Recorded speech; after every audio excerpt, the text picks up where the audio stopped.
Ok. Tá. Vocês enxergam aqui a minha tela, gente? Não, não enxergam, né? Porque eu não compartilhei ainda. Não, ainda não.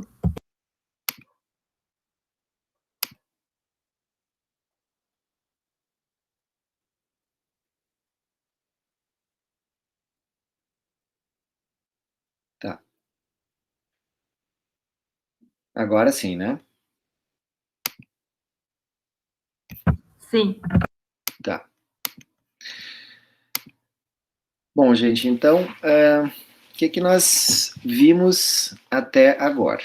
Tá? Começamos a ver, fizemos aquela aula introdutória, né, em que vocês puderam perceber que ciência, né, evidência, é um conjunto de coisas. Né? Tem vários tipos de ciência, vários tipos de evidência. Né? E essas evidências, elas têm diferentes hierarquias. Né? Existem evidências que, numa pirâmide de evidência, elas ocupam uma posição mais baixa, né, nesta pirâmide. Tem tipos de evidências que ocupam uma posição mais alta na pirâmide. Né? Quanto mais alto na pirâmide, maior é a confiança que a gente vai poder ter nos resultados daquele tipo de pesquisa, tá? Mas muitas vezes nós temos na nossa mão um conjunto de estudos que têm o mesmo tipo de delineamento, né? Mesmo tipo de pesquisa. Por exemplo, nós temos 3, 4, 5 estudos transversais, né, na nossa mão. Ou 5 ensaios clínicos randomizados, né, na nossa mão. Ou 5 estudos de coorte. Né? Então, suponho que vocês estejam lendo esses estudos e que eles apresentem resultados que são diferentes, que vão em direção contrária. Né? Então, vocês vejam, dentro de uma mesma posição hierárquica, em termos de tipo de evidência, nós podemos ter resultados que vão numa direção e resultados que vão em outra direção. Né? E aí, como é que a gente vai se posicionar? Em quem nós acreditamos? Nós acreditamos nesse estudo ou neste outro? Né?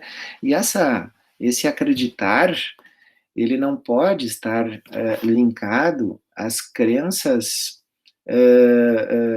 que vocês têm no sentido assim de viés político, viés de conhecimentos gerais de vocês. Ela tem que ser alicerçada no que a própria ciência tem de parâmetro do que é mais confiável ou não. Tá? Então, esse conteúdo a gente chama de risco de viés, né? Que são elementos dentro da nossa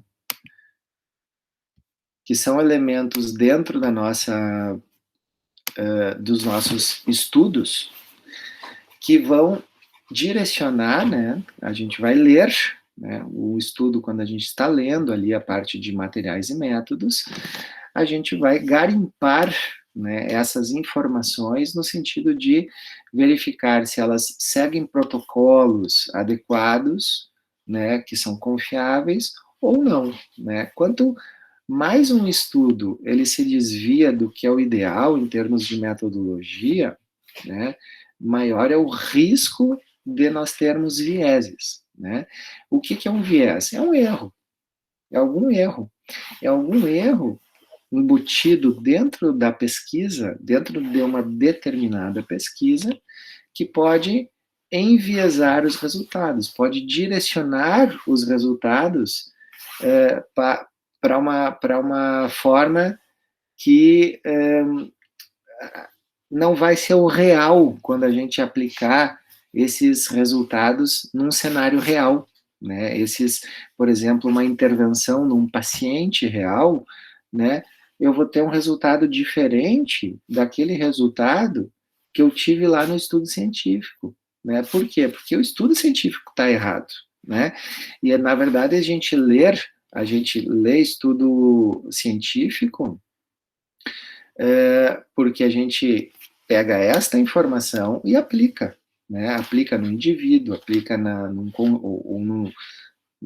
indivíduo ou num conjunto de indivíduos, né? Num coletivo, numa coletividade, né? Então, os estudos científicos, eles são pensados e eles são feitos para nos dar informações de como que a gente atua nos indivíduos, né? E quando essas informações, elas são diferentes do que acontece quando a gente realmente faz aquela prática no indivíduo, né? Isso está errado, né? E por que que muitas vezes as pesquisas, elas estão erradas, elas contêm erros, né? Porque elas têm vieses, tá? Então a gente está falando de confiança, né? Qual o nível de confiança em acreditar, em confiar nos resultados de uma pesquisa? Tem a ver com a qualidade da pesquisa, tá?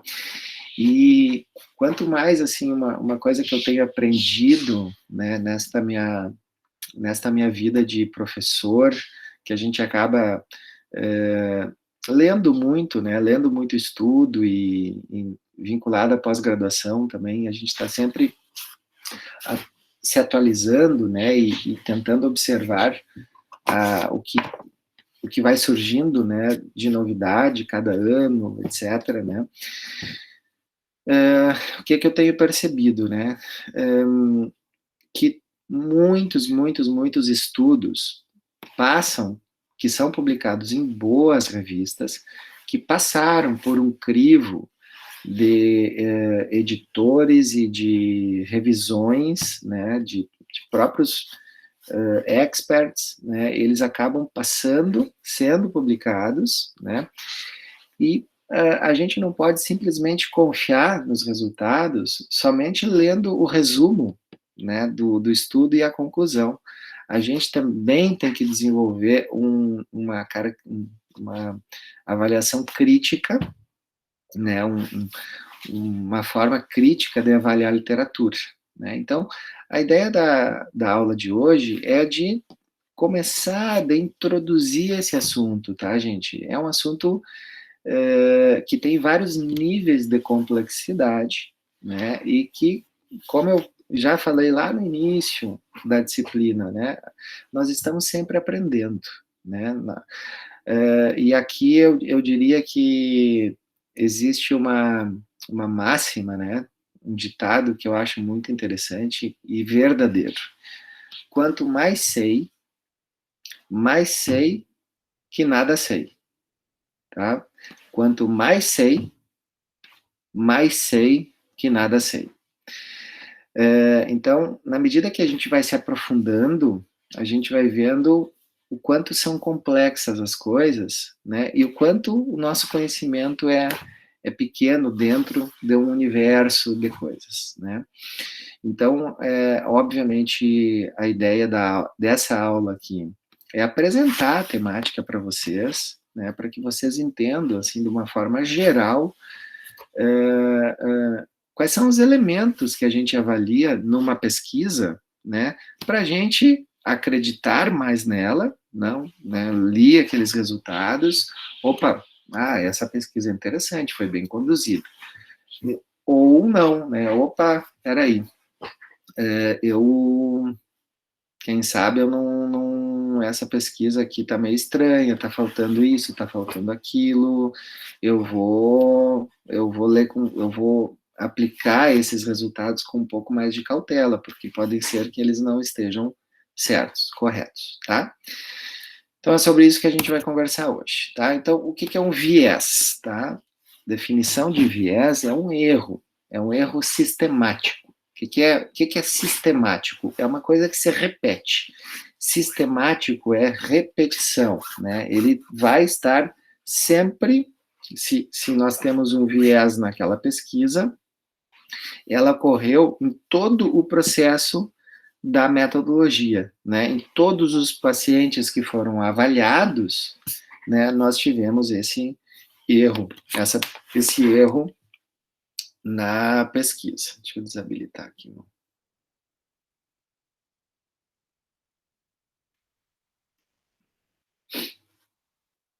senão vai ficar pitando. Ok. E esse erro, ele resulta em estimativas imprecisas. Tá? Então, aquele resultado que eu vou obter num estudo que tem vieses, que tem erros, né, ele vai estar diferente do resultado que eu for encontrar quando eu for para um cenário real. Vou dar um exemplo para vocês. Pesquisa de intenção de voto. Né? Eu posso ter uma metodologia que é bem certinha, que vai me indicar, por exemplo, né, no cenário do ano que vem, tá? Jair Bolsonaro, 52% dos votos, tá? Ele tem 52% dos votos, tá? Vamos considerar um segundo turno entre Lula e Bolsonaro. Lula, 48%, tá? A pesquisa me mostrou isso. Quando chega lá no dia da eleição, o Lula ganhou com 60% e o Bolsonaro com 40%.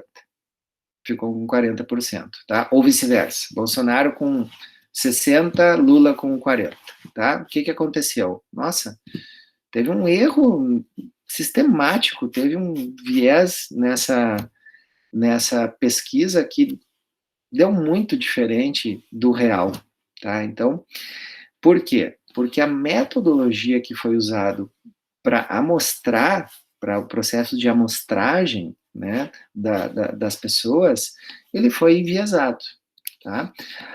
Então, eu posso ter um resultado mais próximo do real, né, claro, com uma pequena margem de erro, sempre tem, né, ou eu posso ter uma coisa que está muito distorcida, né? Então, quanto mais vieses nós temos dentro do método que está sendo aplicado, maior é a possibilidade dessa imprecisão, dessa distorção nos resultados. E existem instrumentos que são usados, que são já validados, né, para nós avaliarmos esse risco de viés. Né? E aqui são os principais instrumentos que eu vou apresentar para vocês, assim, os elementos básicos desses instrumentos, hoje na aula, tá? Então, se eu estou diante de estudos, esses azuisinhos aqui, se eu estou diante de estudos observacionais, e nós temos eles do tipo transversais, do tipo caso-controle, do tipo longitudinais, são 3 delineamentos diferentes. O que eles têm em comum? Todos eles são observacionais, tá? Daí nós vamos usar um instrumento chamado Newcastle-Ottawa Scale. É a tradução para a escala NOS. NOS de Newcastle, né, Ottawa e S de Scale. Então, escala Newcastle. É uma escala que foi originalmente validada para isso, para avaliar risco de vieses em estudos observacionais, e ela tem uma adaptação para estudos transversais, uma adaptação para estudos de caso-controle e outra para estudos longitudinais. Entretanto, se nós estamos diante de estudos que fazem alguma intervenção, que testam o efeito de uma intervenção, que não é o caso dos estudos observacionais, né, e sim dos estudos intervencionistas ou estudos de intervenção, né, nós podemos ter eles com grupos de comparação ou sem grupos de comparação, né? Podemos ter as séries de casos, por exemplo, que não tem grupo de comparação. Aí nós estamos diante, aí nós avaliamos esse risco de viés por uma escala chamada ROB-I, ou ROB-1. E se esse estudo ele tem randomização, é um estudo de intervenção randomizado, aí a escala chama-se ROB2, tá? Então, esses são os principais, não são os únicos, mas são os principais instrumentos avaliados, né? Em cada instrumento desses, nós temos vários domínios que são avaliados, tá? Então, eu vou revisar aqui com vocês, vou apresentar a vocês esses domínios, tá? Então, de uma forma geral, gente, os estudos observacionais, eles podem ter problemas, tá? E isso aqui é uma coisa assim, ó, que sempre quando a gente lê um estudo científico, a gente tem que pensar o seguinte, olha, eu tenho que ler essa metodologia de uma forma bem crítica, de uma forma bem agindo como se eu fosse um detetive, né, para tentar encontrar possíveis erros, porque esses possíveis erros, eles vão estar maquiados dentro daquela metodologia, né? E eu tenho que ter a capacidade de observar através dessa maquiagem, tá? Então, indo em cada etapa ali da descrição dos materiais e métodos, né, atuando como se eu fosse um detetive, né, e tentando encontrar esses erros, tá? Então, um estudo observacional, ele pode ter vieses de amostragem, né, relacionado à representatividade, né? Então, vamos supor aí uma pesquisa de intenção de voto, né? Para um cenário de... Já falei de presidente, vou dar um outro exemplo. Então, um cenário de governador do Rio Grande do Sul, tá? Uma coisa é eu ter uma amostragem, né, numa pesquisa de intenção de voto, uma amostragem representativa do Rio Grande do Sul, né? E como é que eu faço isso? Bom, eu tenho que ter representantes, municípios, pessoas que são entrevistadas em municípios de pequeno porte, de médio porte, de grande porte, em capitais, tá? Em capitais, em cidades grandes, em cidades, enfim, em diferentes zonas também do estado. Não adianta eu pegar as cidades de pequeno, médio e grande porte somente no norte do estado, somente no leste do estado, ou somente na Serra Gaúcha. Eu tenho que representar as diferentes regiões do estado. Isso chama-se representatividade, tá? Mas, ok, então escolhi Santa Maria, que é uma cidade de médio a grande porte, tá? Como é que eu vou entrevistar essas pessoas? Eu preciso amostrar quantas pessoas, né? Onde é que eu vou encontrar essas pessoas? Eu vou ali no calçadão ficar fazendo entrevista? Eu vou num shopping ficar fazendo entrevista? Eu vou nos bairros fazer entrevistas? Então, qual é a estratégia que eu uso, né, para acessar essas pessoas, né? Quantas pessoas eu preciso acessar em cada local, né? Aí vem um outro elemento que é chamado de tamanho amostral, né? Que ele é a priori pensado quando a gente está planejando a pesquisa, se faz um cálculo do tamanho da amostra. Eu preciso fazer um cálculo e para fazer esse cálculo nós usamos informações de outras. Eu não vou me aprofundar aqui nessa questão de cálculo, porque poderíamos falar somente em uma aula sobre cada um desses elementos, né? E a ideia aqui é eu apresentar um geralzão para vocês, né? Mas existe uma forma de fazer um cálculo do tamanho da amostra para diferentes tipos de estudos. Se eu estou fazendo um estudo transversal, que que eu quero estudar uma prevalência de uma determinada doença, eu uso um tipo de cálculo amostral, um tipo de informação. Se eu quero fazer um estudo de intervenção para avaliar o efeito de uma intervenção, eu tenho que fazer um cálculo diferente, com elementos diferentes daquele cálculo que eu fiz com o estudo transversal. Então, cada tipo de delineamento tem a sua forma de fazer um cálculo do tamanho da amostra, tá?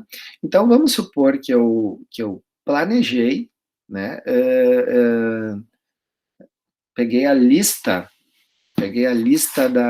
de pessoas a serem entrevistadas, né, dentro de uma determinada cidade, né, consegui essa lista né, no município da cidade, então tenho acesso ali a todos os municípios, a todas as pessoas listadas no município, né, em que eu tenho a listagem, né, eu sei qual é o bairro que ela mora e eu tenho o telefone e o e-mail dela, ok? E eu sei que eu tenho que entrevistar, tô dando exemplo aqui, né? Eu sei que eu tenho que entrevistar 1.000 pessoas dentro da cidade de Santa Maria, por exemplo, né? Mando e-mail, tento ligar para essas 1.000 pessoas e só consigo resposta de 500. As outras 500 não responderam, né? Então eu tive uma taxa de resposta baixa, só de 50%. Isso é um problema também, né? Porque, vejam, eu planejei, fiz a minha estratégia de representatividade, fiz o meu cálculo do tamanho da amostra, mas quando eu fui acessar as pessoas, eu tive uma taxa de resposta pequena, tá? Vai me dar problema também. Então, esses 3 elementos são importantes, tá? Nos estudos observacionais. E eles têm a ver, eles estão relacionados a um elemento maior que chama-se a amostragem, tá? Então, representatividade, taxa de resposta e tamanho amostral. São 3 elementos diferentes, 3 coisas diferentes, né, que são importantes, né, no quesito amostragem, lá nos estudos observacionais. Um outro pilar bem importante, né, nos estudos observacionais, e aqui não vai ser só nesses estudos observacionais, nos de intervenção, vocês vão ver que vai se repetir isso aqui, tá? Tem a ver como é que eu afiro, como é que o que é a aferição? É medição, né? Como é que eu meço, como é que eu avalio tanto as exposições quanto os desfechos, né? Semana passada a Raquel trabalhou com vocês esse conteúdo, né, do que é uma exposição, o que é um desfecho, tá? Então, como que essas questões são avaliadas? Será que esses métodos, eles são os métodos adequados? São métodos validados? Né? Será que eu avaliei, por exemplo, a presença de doença periodontal por um método adequado ou foi por um autorrelato, né? Você tem doença periodontal, né? Ah, eu tenho, né? O paciente vai dizer lá, eu tenho, né? Bom, esse não é um método adequado. Eu preciso ir lá sondar o paciente para ver se ele tem a presença daquela patologia ou não. Vou fazer uma avaliação de cárie, né? Apenas por presença de lesões cariosas cavitadas, né, em superfícies oclusais. Bom, eu esqueci de incluir as proximais, que eu tenho uma prevalência grande eu esqueci de avaliar mancha branca, eu esqueci de incluir também métodos radiográficos de avaliação, que se fossem empregados, me dariam, quem sabe, uma informação diferente de prevalência. Então, claro que isso tudo vai depender do que a gente, qual é o objetivo do estudo e qual é o desfecho, a exposição que ele está avaliando, tá? Mas esses métodos, eles são adequados, eles são métodos validados? Isso é um elemento. Outro elemento que tem a ver com isso, né? Com a forma como essas exposições e os desfechos foram avaliados, né? Se vocês forem hoje fazer um exame periodontal, eu vou pegar, por exemplo, um paciente aleatório e dar ali para vocês avaliarem. Me façam aí um exame em 6 sítios por dente, façam um exame de profundidade de sondagem e nível de inserção, tá? Neste paciente, em todos os 6 sítios de todos os dentes dele, tá? Aí vocês vão ficar lá 40 minutos fazendo lá o exame periodontal, anotam no periograma, etc, etc, tá? Aí eu tiro esse periograma de vocês e peço para esse paciente voltar daqui uns 2 dias, uns 2, 3 dias, tá?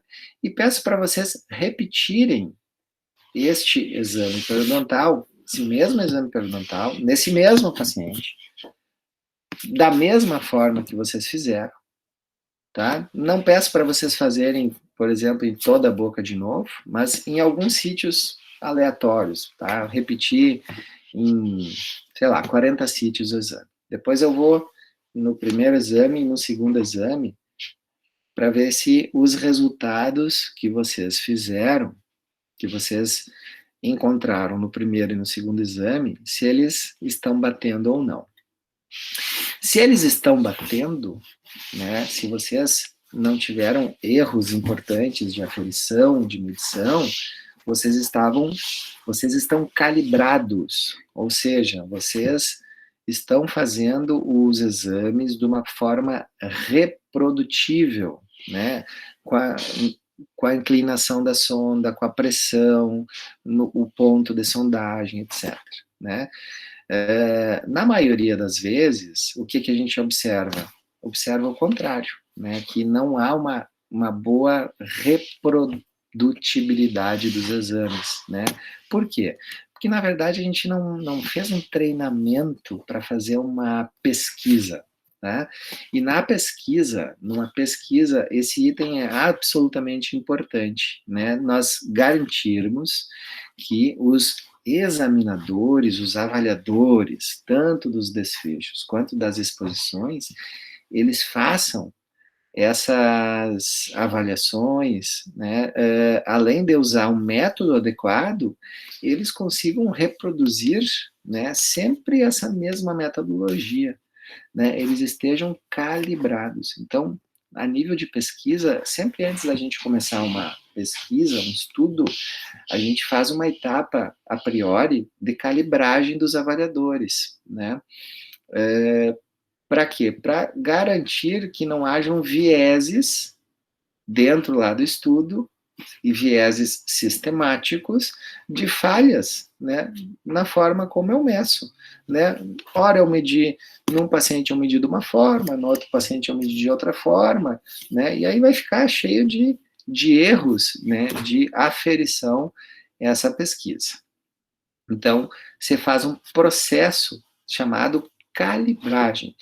Vejam, gente, não é treinamento. Treinamento é o que a gente faz com vocês ali na clínica, né? Aí a gente ensina vocês a fazerem, eventualmente a gente vai lá, confere os exames, né? Isso é treinamento, tá? O que é calibragem?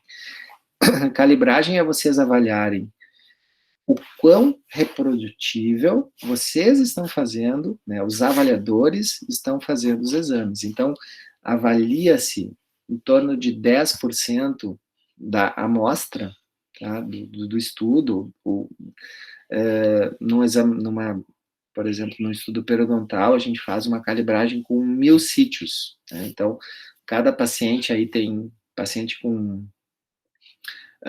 todos os dentes em boca, né, 28 dentes em boca, ele tem 166 sítios.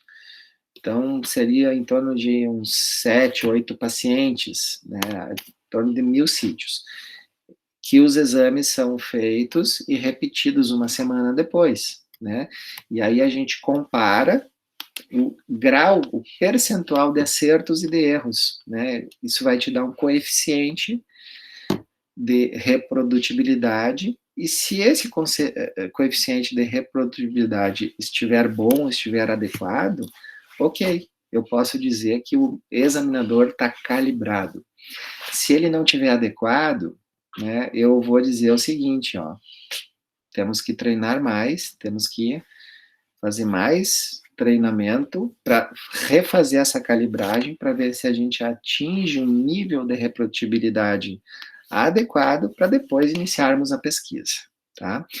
Então, normalmente, essa informação dentro dos estudos, ela é colocada ou por percentual de acertos, né, ou por um coeficiente chamado coeficiente kappa, né, que é exatamente esse percentual de acertos e de erros em que os examinadores têm numa comparação entre dois exames, né? Só que o kappa, ele ainda desconta a probabilidade dessa informação ter sido acertada ao acaso, tá? Então, ele é um pouquinho mais conservador nesse sentido, tá? E o coeficiente kappa, ele vai de 0 a 1. 0 é uma pessoa que está extremamente descalibrada, e 1 seria uma calibragem perfeita. O que seria um kappa aceitável para iniciar uma pesquisa? Ele teria que ser acima de 0,61. Capas acima de 0,61, a gente já pode assumir que há uma calibragem adequada desses avaliadores, né?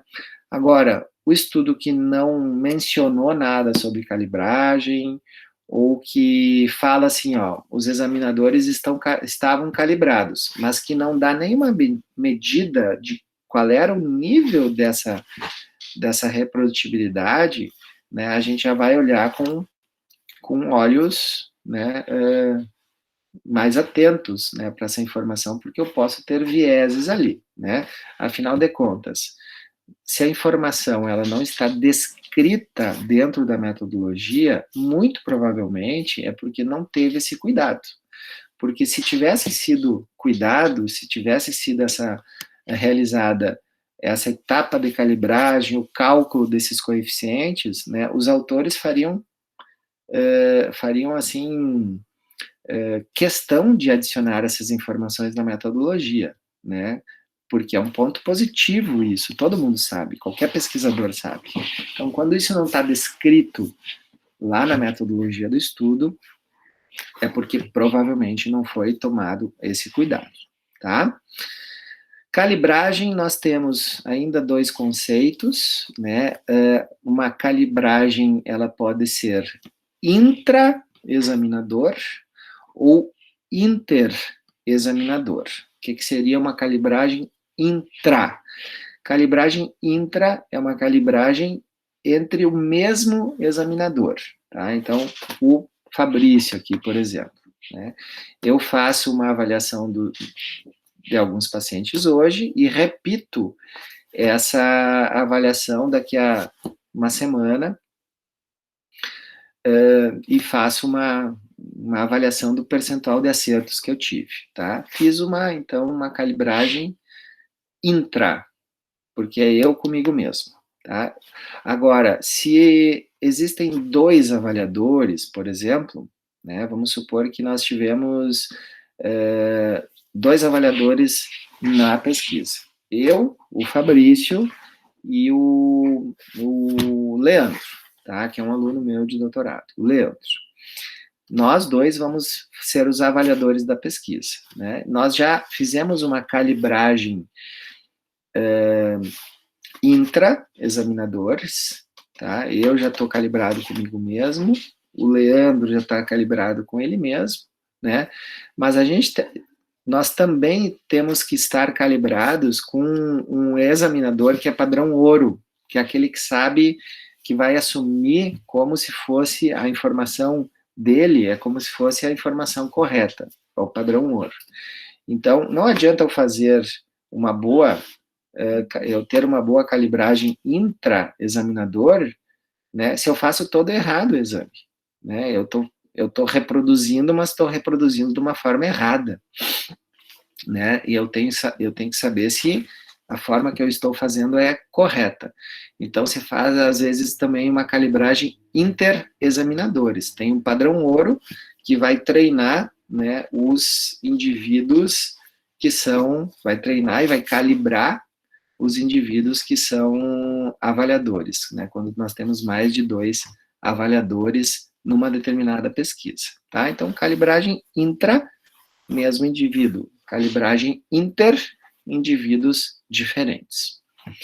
Alguma dúvida, gente? Por enquanto, não. Perfeito, tá? Outra coisa importante, assim, na forma como a gente mede as exposições e os desfechos, é a questão do cegamento, né? Vocês poderiam alguém teria alguma ideia do que é cegamento? O que é um avaliador cego? Um examinador cego?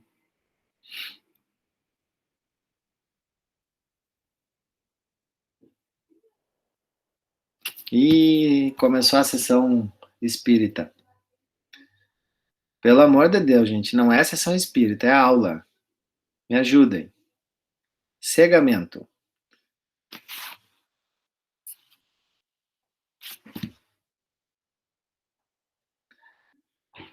Ninguém?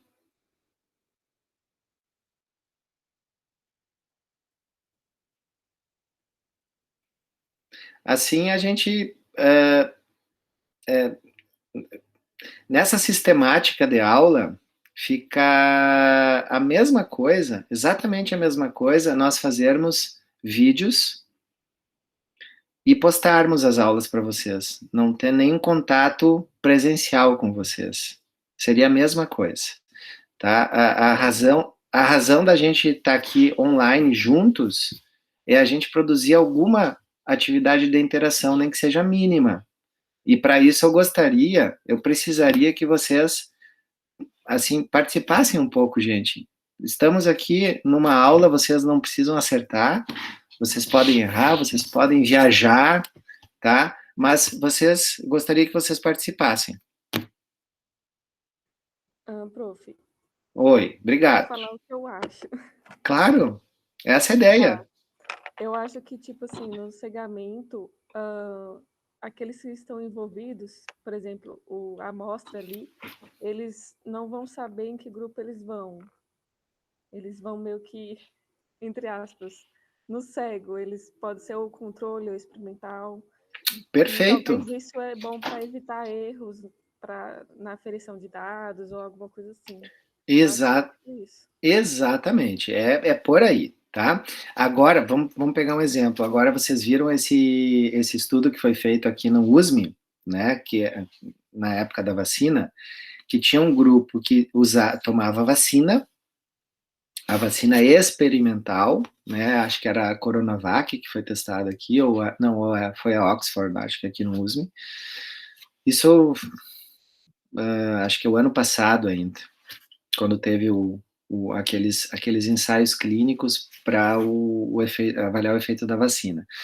E tinham pacientes que usavam o placebo, que na verdade não era placebo, era uma vacina para, se eu não me engano, era para meningite. Tá? Eu até me inscrevi como voluntário nessa pesquisa e quando chegou na minha vez, na semana que me chamaram, eu positivei para Covid. Daí não era mais elegível. Então, esses pacientes, né, esses voluntários, eles receberam a droga teste ou a droga experimental e eles não sabiam, né, qual era a droga teste e qual era a droga experimental. Né? Eles simplesmente sabiam que tomaram uma das duas. Então, os pacientes estavam cegos, tá? Isso é um tipo de cegamento. Né? Outro tipo de cegamento, e os dois são importantes, vamos supor que o diagnóstico para avaliar se o efeito dessas vacinas foi bom ou não, vamos supor que houvessem médicos, tá? Não é o caso, estou só exemplificando aqui, houvessem médicos que, após as pessoas serem expostas à Covid e positivarem para a Covid, eles iriam avaliar parâmetros dos pacientes, avaliar radiografia, avaliar para ver se assim, a evolução clínica da doença em quem positivou nas pessoas que foram vacinadas com a solução placebo ou com a solução teste, se tinha diferença na evolução da doença, né? Vamos supor que esses médicos, para avaliar essa evolução, eles avaliavam diferentes parâmetros, desde parâmetros radiográficos até parâmetros clínicos também, de avaliar, por exemplo, edema na garganta, avaliar parâmetros, enfim, não só parâmetros laboratoriais, né, que são mais difíceis de dar erro, mas parâmetros clínicos, que tem aquela questão da subjetividade do exame, né?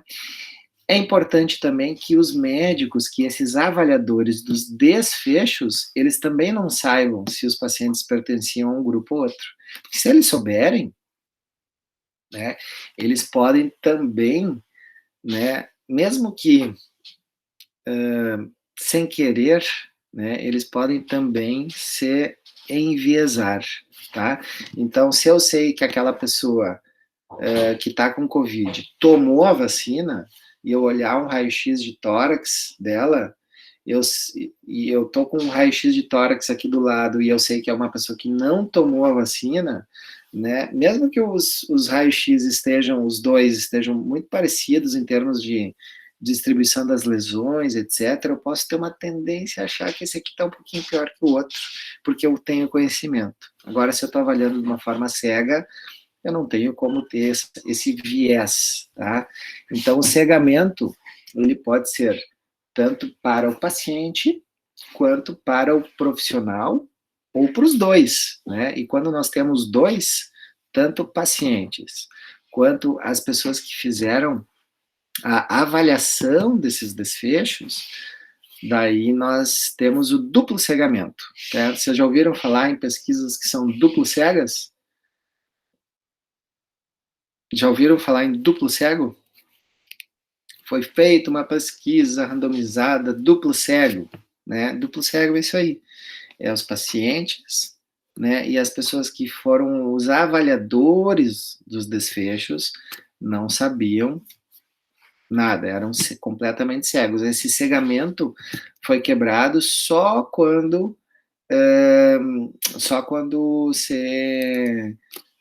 se rompeu lá no final do estudo, se rompeu o cegamento, né? Depois que foi feita toda a avaliação, a coleta de informações, as análises, daí rompeu o cegamento. Bom, vamos ver quem é que estava em cada grupo, tá? Então, isso é um item que é super, super importante, gente, tá? Mais até importante nos estudos de intervenção do que nos estudos observacionais, tá? Nem sempre é possível cegar. Nem sempre é possível cegar. Por exemplo, uma pesquisa aqui a gente está fazendo na faculdade, né, o grupo da Pério, da pós-graduação ali, ele faz uma pesquisa para avaliar o efeito do uso do fio dental e da frequência de uso do fio dental em parâmetros de inflamação gengival, né? Então, tem pessoas que são sorteadas, que são randomizadas, que vão usar o fio dental uma vez por dia. Tem pessoas que vão cair no grupo que não usa fio dental. E tem pessoas que vão fazer uso do fio dental 2 vezes por dia. Tá? Tem como eu cegar o paciente, se ele vai usar o fio dental uma vez, 2 vezes, ou não vai usar o fio dental? Esse método existe como cegar? Não tem como cegar. Né? O que eu posso tentar cegar, né, é o profissional que vai fazer a avaliação dos desfechos, que vai avaliar, por exemplo, a placa, o sangramento gengival das pessoas que estavam nos diferentes grupos experimentais. Então, eu cego, né, esse profissional. Então, não tem como ser um cegamento, né, nesse tipo de pesquisa, não tem como ser um duplo cegamento, né? Então, vão ter pesquisas que vai ficar mais difícil de fazer o duplo cegamento. Então, tem que atentar a isso também, ok? E em relação aos resultados dos estudos, né?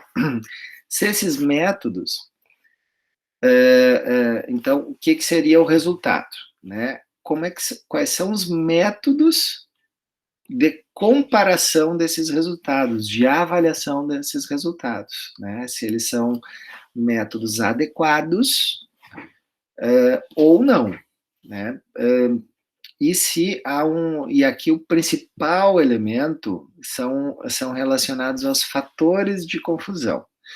Né? Vocês sabem o que são fatores de confusão?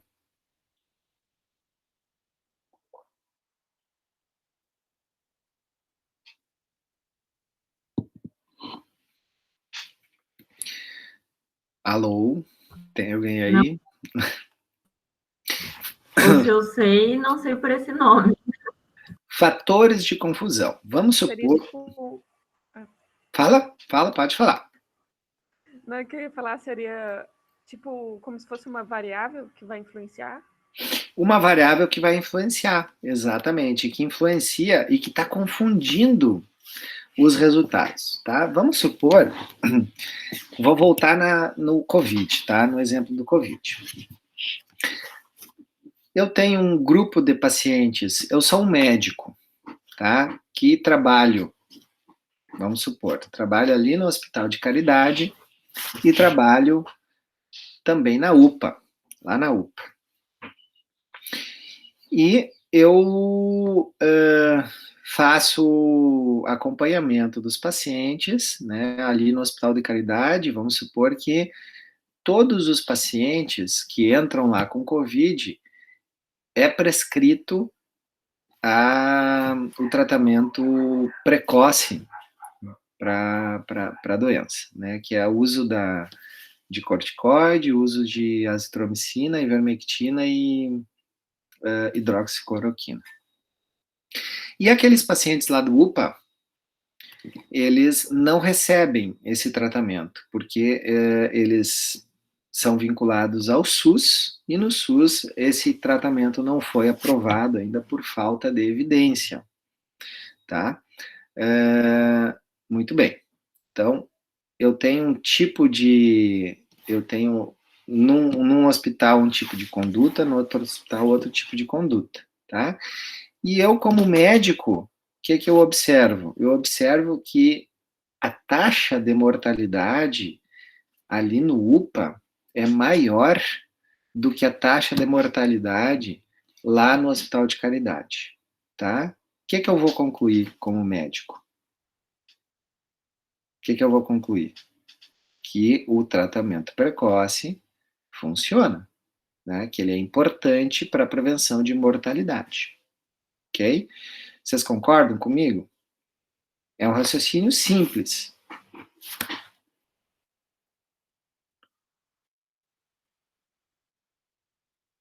E o que poderia, além disso, gente, das medicações, desse tratamento precoce realmente surtir efeito e ajudar nessa prevenção?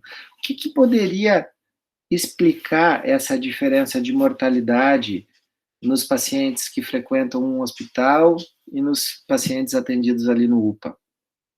Será que tem algum outro fator que poderia estar explicando essa diferença, além do fator medicação?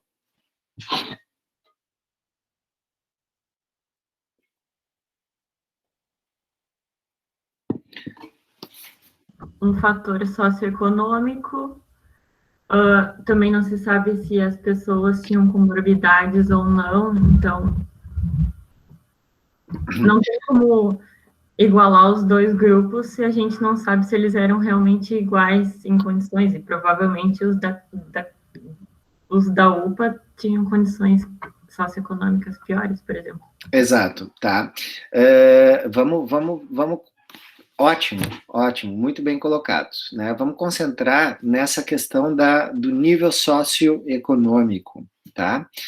O nível socioeconômico, hoje, né, certamente nós vamos ter uma diferença significativa entre o nível socioeconômico das pessoas que frequentam Caridade, que é um hospital privado, das pessoas que frequentam a UPA, tá? Certamente, né?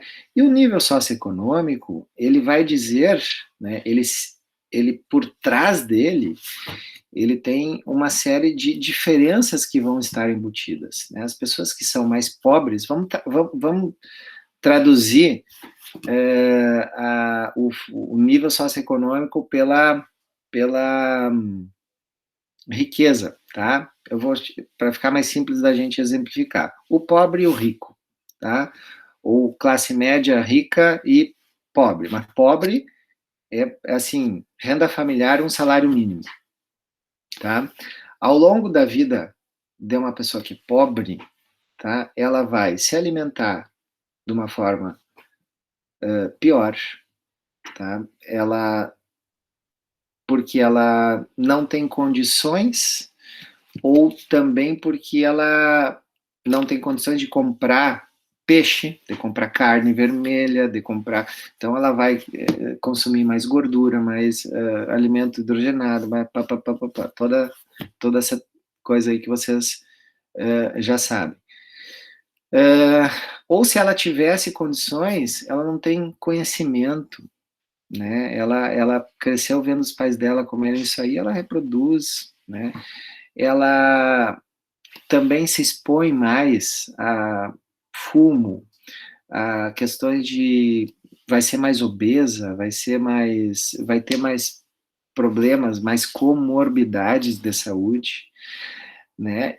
Então, o nível socioeconômico, essa diferença de nível socioeconômico, ele traz por trás todo um comportamento ao longo da vida que vai determinar diferenças importantes em uma série de parâmetros, né, de saúde.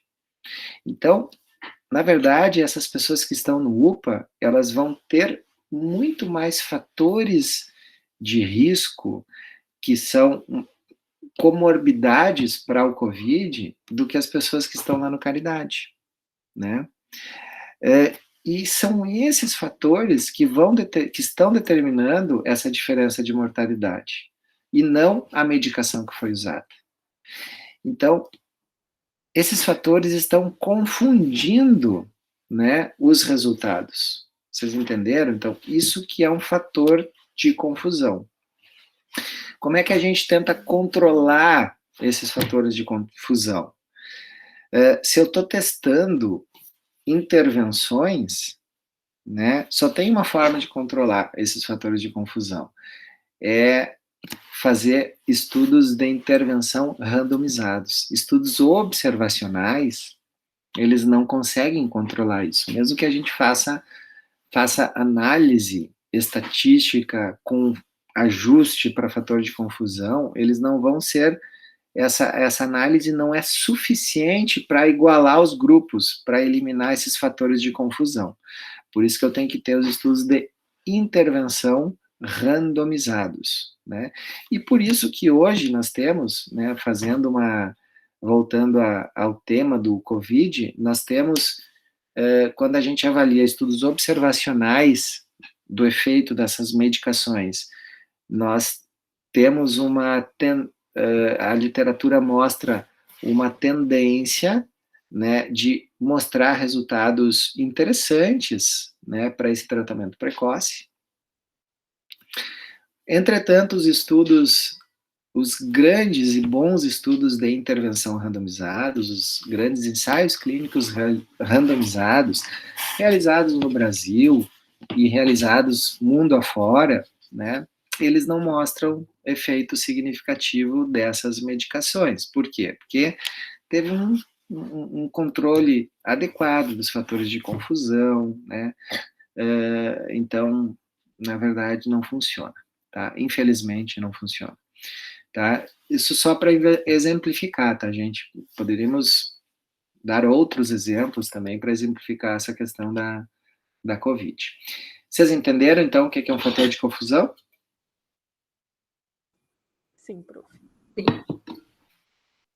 Muito bem, tá? Agora eu quero mostrar um videozinho aqui para vocês, que é bem legal. Aqui, ó. Quem é que já viu aquela série de televisão Grey's Anatomy? Alguém já viu? Eu já, prof. Eu nunca vi. Eu também já. Não? Tá. É uma série que então, para quem não viu, para quem já viu, tá?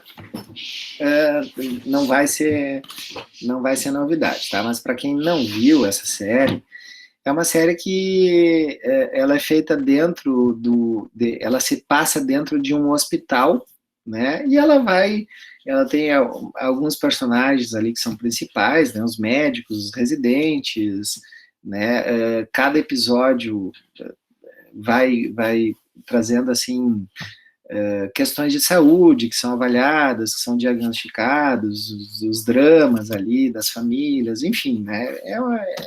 É uma série bem interessante, assim, bem legal de ver, tá? E tem uma parte que é bem interessante, que a gente pode discutir aqui, um elemento, né, que é bem importante na pesquisa, que é a questão da randomização. Vocês sabem o que é a randomização? Aqui. Deixa eu voltar aqui.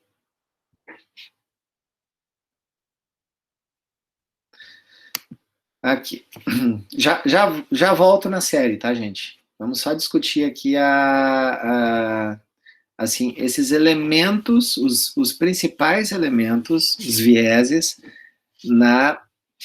nos estudos da intervenção. Então, o que nós vimos até agora? Os principais elementos de vieses nos estudos observacionais. Quais são os estudos observacionais? Estudos transversais, estudos de coorte e estudos de caso controle. Tá? Agora, os principais elementos de vieses nos estudos de intervenção. Alguns deles vão se repetir. Tá? A amostragem, por exemplo, tá? Já falei de tamanho amostral, tá? Eu preciso, num estudo intervencionista, também fazer um cálculo do tamanho da amostra. Preciso fazer um cálculo para saber quantos indivíduos eu tenho que incluir no meu estudo, né? Essa pesquisa aqui da Oxford, aqui que foi feita aqui no USM, se eu não me engano, foram 800 voluntários para cada grupo. Então, isso foi um cálculo do tamanho da amostra realizado previamente ao início do estudo. Tá? Eu preciso também definir critérios de elegibilidade. O que é um critério de elegibilidade? Bom, qualquer pessoa pode entrar no estudo. Uma pessoa que tem diabetes pode entrar no estudo? Uma gestante pode entrar no estudo? Uma pessoa que tem Alzheimer pode entrar no estudo? Né? Sim ou não? Né? Quais são os critérios de elegibilidade? Eu, por exemplo, né, eu me voluntariei ao estudo, e quando eu fui chamado, né, eles me fizeram um questionário. Na semana anterior, eu tinha tido Covid, e já não era mais elegível, né, porque dentro dos critérios de elegibilidade, né, um deles era que não podia ter positivo para ter tido diagnóstico positivo para Covid previamente ao início da pesquisa. Também, num estudo de intervenção, é muito importante essa taxa de resposta, tá? Mais importante, inclusive, né, do que nos estudos de observacionais. Vocês imaginem, gente, que nesse estudo, nesse exemplo aí do USM, né, se conseguiu incluir, então, 800 participantes no grupo que tomou a vacina da Oxford, e conseguiu também incluir 800 participantes no grupo que tomou o controle, que recebeu o controle, o placebo, que era a vacina de meningite, tá? O que eu tenho que fazer para saber o resultado desse estudo? Tenho que acompanhar esses pacientes para saber se eles pegaram Covid, se não pegaram. Esses pacientes têm que retornar, né, com uma periodicidade para os exames laboratoriais, etc, etc. Tem todo um protocolo da pesquisa, tá? Vamos supor que eu consegui avaliar desses 800 que tomaram a vacina teste, eu consegui acompanhar 750, tá? E o outro grupo, o grupo que tomou placebo, eu chamei de novo esses 800, mas só tive retorno de 450. Vejam, eu tive uma taxa de resposta bem diferente entre um grupo e outro. Isso é um problemaço. É um problemaço, porque eu não sei se essas pessoas morreram, se essas pessoas simplesmente desistiram da pesquisa, não querem voltar, só se voluntariaram para receber a vacina e depois estão, assim, não estão nem aí para a pesquisa, né? Eu não sei o que aconteceu, né? Pode ter acontecido um pior cenário, que é a mortalidade, né? Pode ter acontecido um cenário que não é o pior, né? Que as pessoas simplesmente não quiseram retornar, enfim. Ter uma taxa de resposta alta é super importante. E uma taxa de não resposta seriam os não respondentes, aqueles que recebem a intervenção e não voltam, né, principalmente se ela for diferente entre os grupos, né. Agora, perder um pouquinho, né, em torno de 5%, 10% da amostra, é uma coisa que é vida real, todo mundo que faz pesquisa acaba tendo um pouco de perda de resposta, no sentido das pessoas não voltarem. Entretanto, ela não pode ser muito alta, né? Uma taxa de não resposta acima de 20%, 15, 20% já começa a ser preocupante.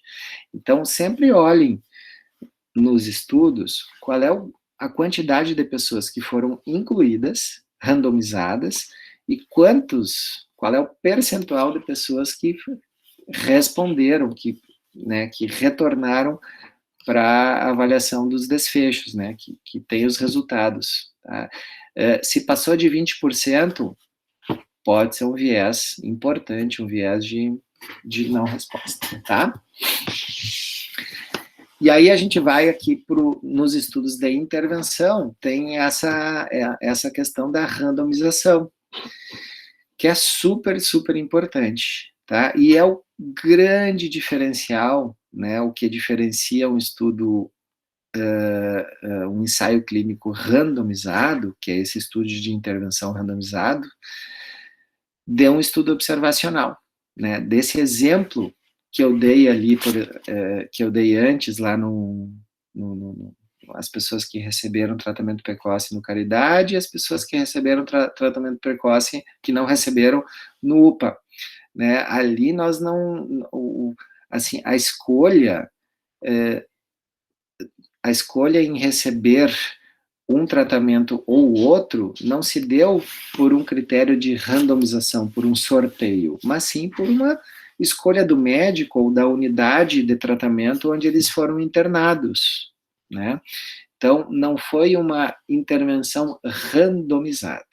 Agora, quando ela é randomizada, ou seja, quando cada indivíduo da pesquisa ele tem a mesma chance de cair para um ou para outro grupo, aí o que acontece, gente? Acontece uma distribuição desses fatores prognósticos aí que vão influenciar nos resultados, como eu falei, obesidade, fumo, diabetes, etc, etc. Isso sempre nós vamos ter, né, nos estudos, mas a distribuição desses fatores vai estar igual entre os dois grupos, né, vai estar distribuída, eu vou ter mais ou menos a mesma quantidade de diabéticos nos dois grupos, de fumantes nos dois grupos, de obesos nos dois grupos, etc, etc, etc, tá? Então, variáveis que eu conheça, né, como obesidade, diabetes, fumo, doenças cardíacas, né, comorbidades cardiovasculares, etc., ou variáveis que eu mesma desconheço, que eu mesmo desconheça, né, como, por exemplo, vamos supor a questão genética, né, eu desconheço qual é o efeito da genética, né, no risco de mortalidade por Covid, mas de repente pode ter, daqui a pouco você lá na frente se acha algum gene que é responsável por uma maior ou uma menor, um menor risco a uma complicação mais importante, né? Enfim, até isso a randomização consegue distribuir aleatoriamente nos grupos, tá? Então, randomização, tá? Um outro conceito que está relacionado à randomização, né, é o sigilo de alocação, tá? Não é a mesma coisa, mas o sigilo de alocação vem a ser o cuidado que a pesquisa tem que ter de, uma vez realizada a randomização, já feita a randomização, não quebrar essa randomização, só quebrar essa randomização depois que a intervenção for alocada, tá? No vídeo agora que eu vou mostrar para vocês, vocês vão entender bem direitinho a diferença entre randomização e sigilo da alocação, tá?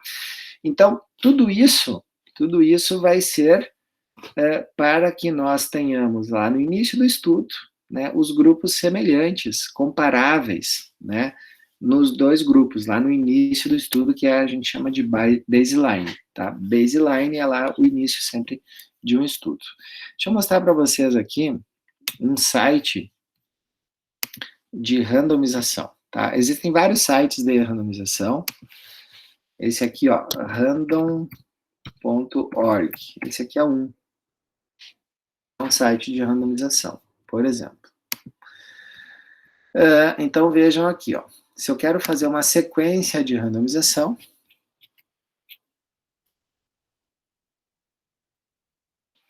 tá? Vamos supor que eu queira randomizar esse estudo do USM, tá? Eu queira randomizar. São 800 para cada grupo, então são 1.600, tá? São 1.600, tá? O valor menor é o indivíduo 1 e o valor maior é o indivíduo 1.600, tá? E eu quero randomizar em dois grupos. Um grupo que vai receber um tratamento e um outro grupo que vai receber o outro tratamento. Vou gerar a sequência, tá? Então, tá aqui a sequência, ó. Aqui, o computador, né, um algoritmo de computador, ele fez a sequência de randomização, tá? Aqui tá toda a sequência, ó.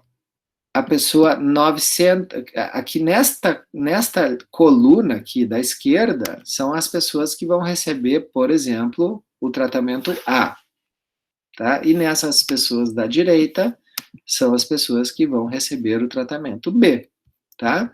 E ninguém vai mudar isso aqui, tá? Eu vou procurar aqui o número 1, tá? O número 1 tá por aqui. Ele não coloca em ordem em numeração, tá? Mas chegou lá o paciente voluntário número 1, tá? Uma pessoa que não vai estar envolvida na aplicação das intervenções, vai olhar aqui essa lista e vai ver, número 1, vai receber qual intervenção, A ou B, tá?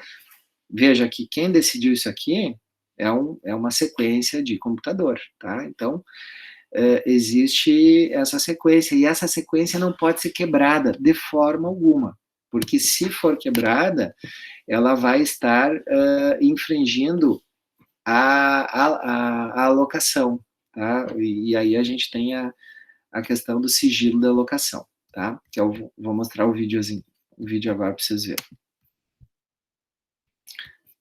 Vejam aqui, ó. Então, para quem não viu a série, vocês escutam o áudio? Vocês conseguem escutar o áudio? Eu não consigo. Não. Não? Não conseguem ouvir o vídeo? Não.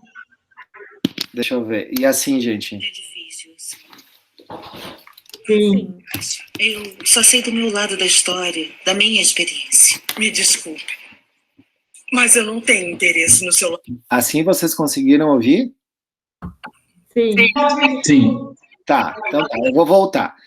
Essa mulher aqui é uma mulher que era a esposa do diretor do hospital, e aquela outra ali, a médica, é uma médica que é uma das protagonistas da série, tá? Talvez a principal protagonista da série. O que aconteceu? Essa mulher aqui começou a desenvolver Alzheimer, tá? E ela começou a loquear, inclusive ela já não reconhecia nem o marido dela, tá? Aliás, reconhecia, mas fazia confusão, assim. Então, essa primeira cena aqui vai mostrar a confusão que ela está fazendo, né? E essa médica era muito amiga dela, né? E queria muito que ela, assim, fosse bem tratada, né? Dessa doença do Alzheimer. E eles estavam fazendo uma pesquisa no hospital, justamente testando uma medicação para o Alzheimer, né? Então, tinham pacientes que recebiam intervenção teste e tinham pacientes que recebiam uma intervenção controle placebo. Então, já tinha sido randomizado. A lista já estava pronta, né, de todas as pessoas que recebiam intervenção teste ou controle. Tá de plantão hoje? Uhum. E como a senhora está? Quer me perguntar isso mesmo? É difícil, eu sei. Ah, você acha? Eu só sei do meu lado da história, da minha experiência. Me desculpe, mas eu não tenho interesse no seu lado da história. Eu achei que podia suportar, que podia viver com isso, que seria temporário, que era coisa passageira, mas eu estava muito enganada. Está cada vez pior.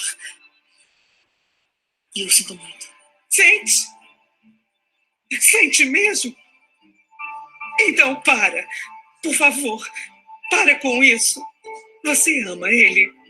Porque se ama, eu não sei o que você vai fazer, mas eu acho que Deus me proteja, Elis. Eu acho que ele ama você. Se você não o ama, por favor, me dá ele de volta. A dela é sua Meredith.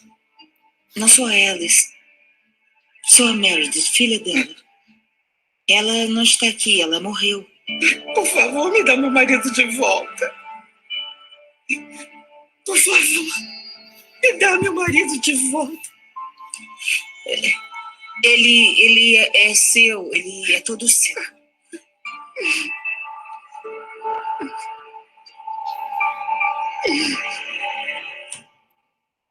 Tá, então veja a confusão que ela estava fazendo.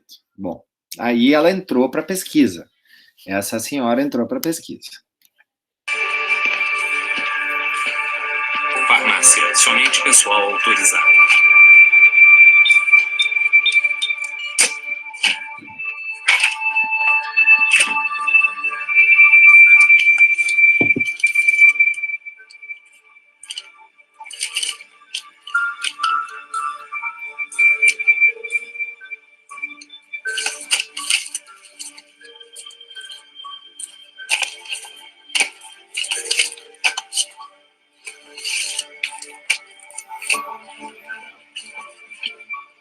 Dr. Kent, linha 1. Dr. Kent, linha 1. Sala de exames.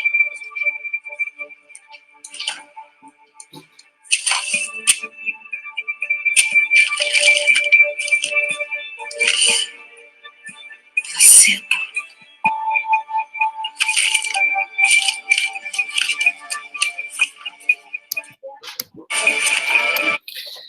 Então, ali o que ali, ó. O que estava... O que é essa sequência ali, gente, nessa caixa, né? O próximo paciente a entrar na pesquisa recebe aquele envelope, né? O subsequente, o envelope que está atrás daquele, e assim sucessivamente. Existe uma sequência de randomização que já foi implementada, que já foi planejada, e tem que se seguir essa sequência, não pode alterar essa sequência, né? E isso deveria estar sempre, para que a gente tenha certeza do sigilo de alocação, né? Isso deveria estar lacrado, esse envelope teria que estar lacrado e ter que ser um envelope em papel pardo, porque se tiver em papel pardo, não vai poder acontecer o que ela vai fazer agora.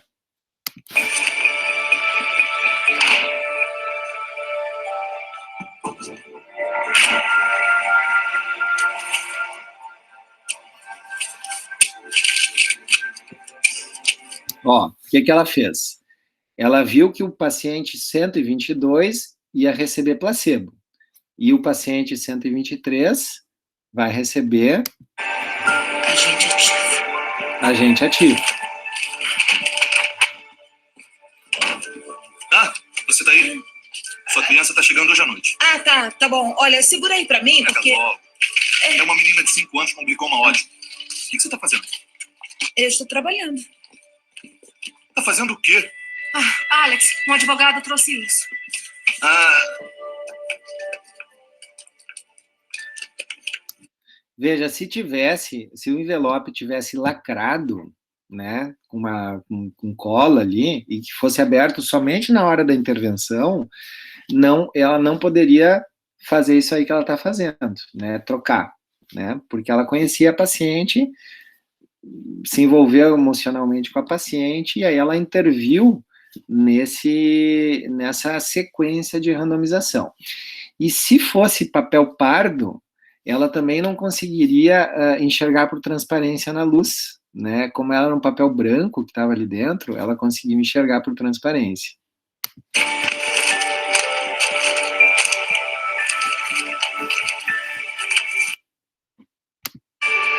Tá, vamos ver o próximo. Então, ela alterou a sequência de randomização. Por quê, gente? Porque a metodologia dessa pesquisa, a questão do sigilo de alocação, ela não foi bem planejada. Aqueles envelopes tinham que estar lacrados. respira fundo pra mim, tá legal? Esse é o médico, o cirurgião, que vai fazer, que está fazendo a pesquisa. Tá? Então, ele é uma intervenção que é aplicada diretamente lá no cérebro da paciente. Tudo bem? Tudo bem. Ó, então, agora, nesse momento, depois de ter feito o acesso cirúrgico, que deveria ser, então, aberto, rompido o selo de lacramento, né, rasgado o envelope, e observar se a paciente vai receber o tratamento teste ou o tratamento placebo, né? Como não se teve um cuidado na metodologia para o sigilo de alocação, né, teve esse erro, né? Ou seja, então, é uma pesquisa que tem a randomização, mas o sigilo de alocação foi comprometido.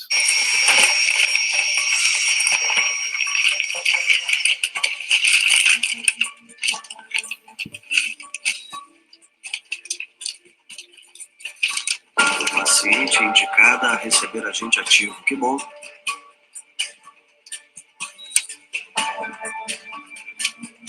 Então tá, vou fazer a aplicação. Vamos lá. Ó, você não vai sentir nada, tá? Prontinho.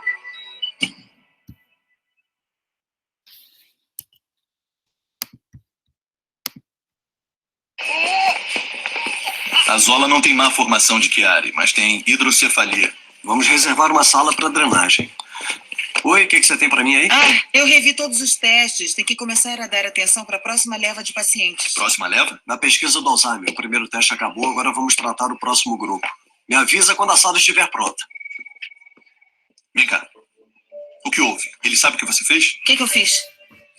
Eu vi você escondendo um envelope de um paciente. Estava escondendo no seu jaleco. Se alterou a pesquisa de alguma forma, pode ser ruim para você. Muito ruim. Eu não sei do que você está falando. Seja lá o que fez, por menor que seja, vai invalidar o trabalho inteiro. Alex, Você pode se dar mal, Meredith. É ilegal interferir na escolha aleatória. eu não fiz nada. Será que dá para calar a boca?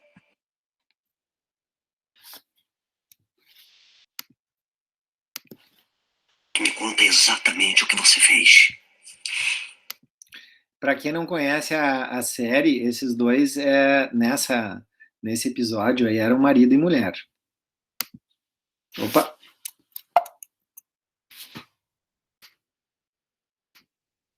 Me conta exatamente o que você fez.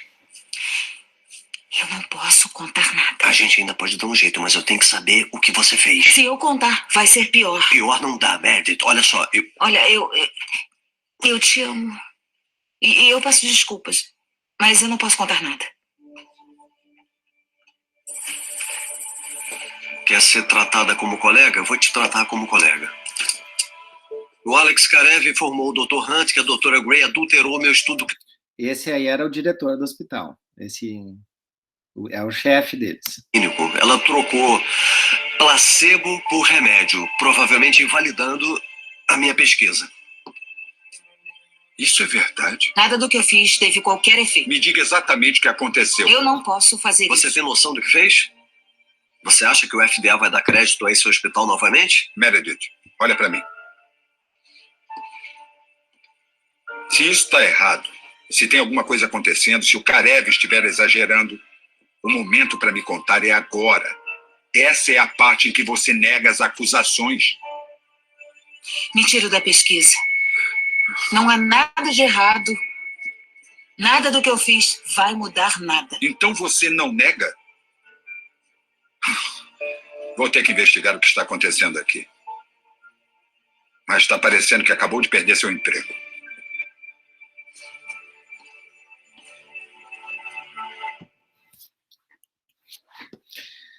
Muito bem. Então, isso seria o sigilo da locação, tá, gente? O que eu estava falando, ó. Vejam aqui, ó. Vou mostrar 2 vídeos aqui para vocês. Aqui, ó. Só para a gente comentar em cima desses vídeos depois.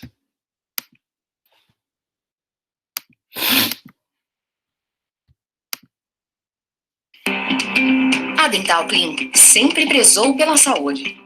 E dessa vez não foi diferente.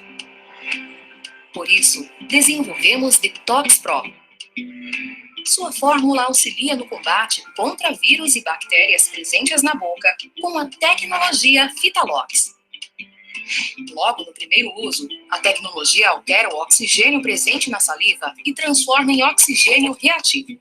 O oxigênio reativo possui ação antiviral e antisséptica. Ele ataca e inativa o vírus, protegendo seu sorriso e garantindo mais saúde para você.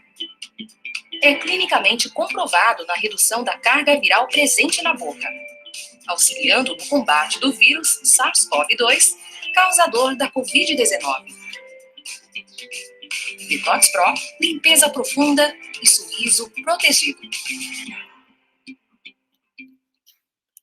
Muito bem.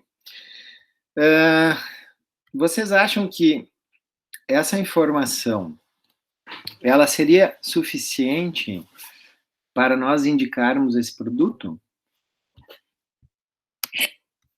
O que vocês acham?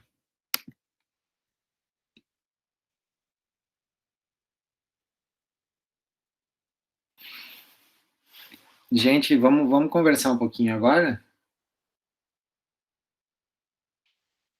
Vocês viram que Eu acho que não. eu mostrei uma pesquisa, tá? Que vamos supor que a gente, uma pesquisa não, um post ali no YouTube, né?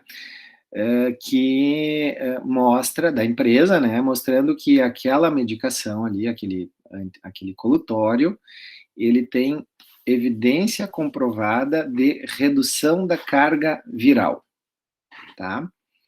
Vamos supor que a gente vá na pesquisa ali e identifique que realmente reduz a carga viral, ou seja, quando eu pego um paciente que está com vírus detectado na saliva, um paciente positivo para COVID, e eu faço um colutório com ele, né, e meço a concentração de vírus antes e depois do uso do colutório, e eu observe que teve uma redução significativa da carga viral na boca, tá?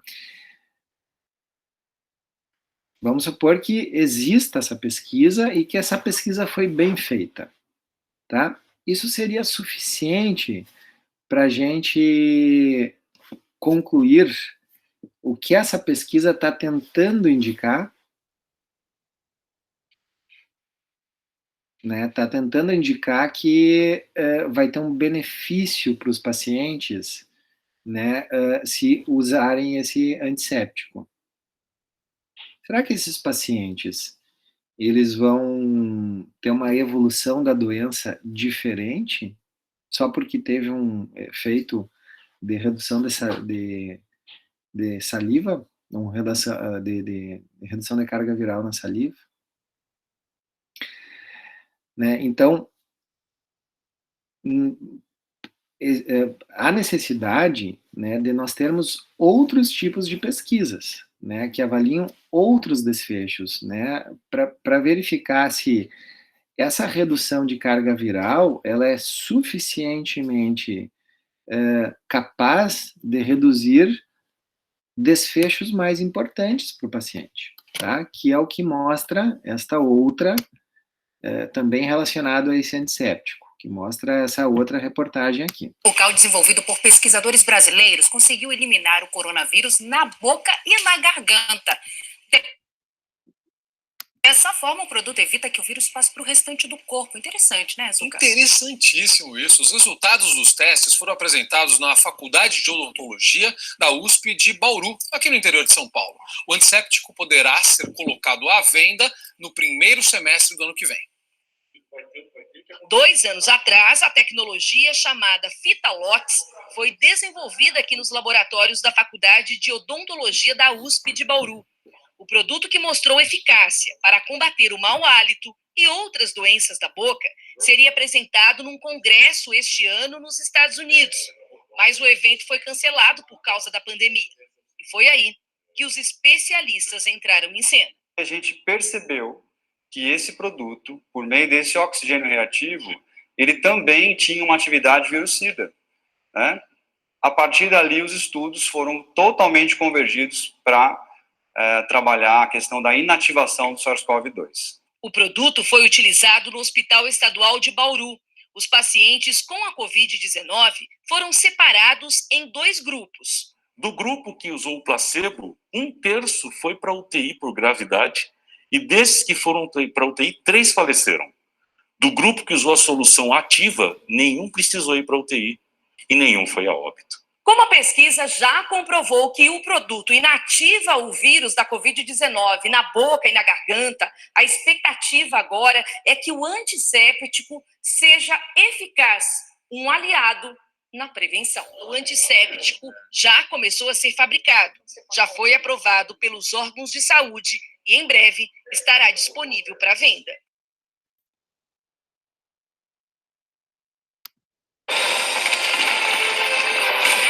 Oi, Fibra muda tudo. Pergunta para quem tem. Vejam, gente, então, duas reportagens diferentes, uma mostrando, só da empresa ali, mostrando o efeito na redução de carga viral, e outra mostrando se essa redução de carga viral, ela tem algum impacto mais importante no curso da doença. Né? Então, isso sim que seria um desfecho mais importante, tá? Então, muitas vezes, o que acontece? Por que eu mostrei essa reportagem? Porque muitas vezes vem uma empresa, vamos supor uma empresa a 3M, tá? Ou a FGV, que são empresas de materiais odontológicos. Ela vem nos mostrar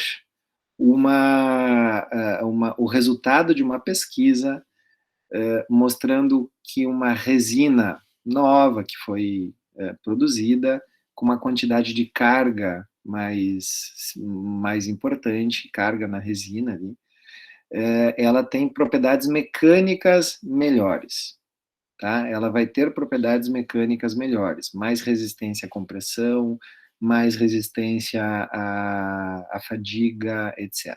Tá? Isso é uma coisa. Tá? Agora, outra coisa é eu ter evidência de que quando eu usar essa resina nos pacientes, na vida real, as restaurações que eu fizer na boca dos pacientes, elas vão durar mais, elas vão precisar menos reparo, etc. e tal. Né? E eu não posso transpor uma informação que é realizada lá no laboratório, né, uma resistência à compressão, resistência à fadiga, né, que são testes mecânicos realizados numa máquina, né, eu não posso transpor, né, por um cenário clínico. Eu preciso fazer um estudo com um cenário clínico para eu chegar a essas conclusões, né? Então, sempre atentem a isso, né? Não necessariamente as coisas que têm potencial, né, de serem melhores, elas realmente serão melhores quando usadas nos pacientes, né? Poderíamos dar vários exemplos disso, na parte de implantodontia, na parte de periodontia, na disciplina de cirurgia bucomaxilo. Será que eu preciso usar, por exemplo, antibióticos pós-exodontia? Ah, sim, preciso, porque em tese o antibiótico vai proteger ali aquele sítio de ter uma infecção, né, porque o antibiótico vai estar agindo lá no local, etc. Sim, mas nós temos, os estudos clínicos mostram que nós temos uma diminuição na ocorrência dessas complicações pós-operatórias quando eu uso um antibiótico comparado às pessoas que usam placebo, né?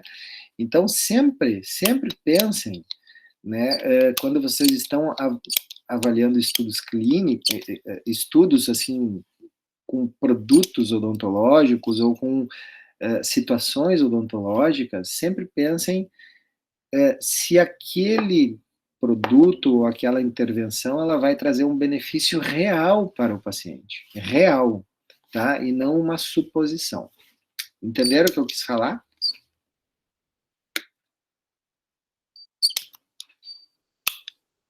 Sim, prof. Tá. Muito bem. Então, gente, estamos chegando aqui eram os domínios que eu queria discutir com vocês, tá? Isto, tá? Eram esses 3 domínios, tá? Eram os principais domínios, né, que eu queria discutir aqui com vocês, né, relacionados a vieses em estudos observacionais e vieses em estudos de intervenção, tá? É claro que esse é um exercício, né, que para vocês conseguirem detectar, né, esses vieses, esses erros, seria interessante de vocês irem para a prática, né? Então, na prática, propriamente dito, tentar ler os estudos e tentar identificar esses problemas, esses erros, tá? É assim que a gente aprende, né? Porque uma coisa é a teoria, que é o que eu abordei hoje, né? A gente até entende a teoria, né? Mas quando a gente vai ler o estudo científico, a gente não consegue linkar a teoria com eu identificar esses erros nas próprias pesquisas, tá? Então, aqui eu vou deixar um exercício para vocês ali no Moodle, vou postar, daqui a pouco eu já posto ali, para que vocês façam um exercício de leitura, né, buscando identificar essas possíveis falhas na pesquisa, tá? E a gente pode, então, no início da aula da semana que vem, tá, ler, na verdade, semana que vem não, vai ser na outra semana, porque semana que vem a Raquel vai trabalhar com vocês, a gente faz daí uma discussão desse estudo que eu colocar no Moodle, tá, para que a gente retome esse conteúdo e revise, então, a aplicação desses vieses na prática, né, como é que a gente identifica na metodologia, tá bom? Pode ser?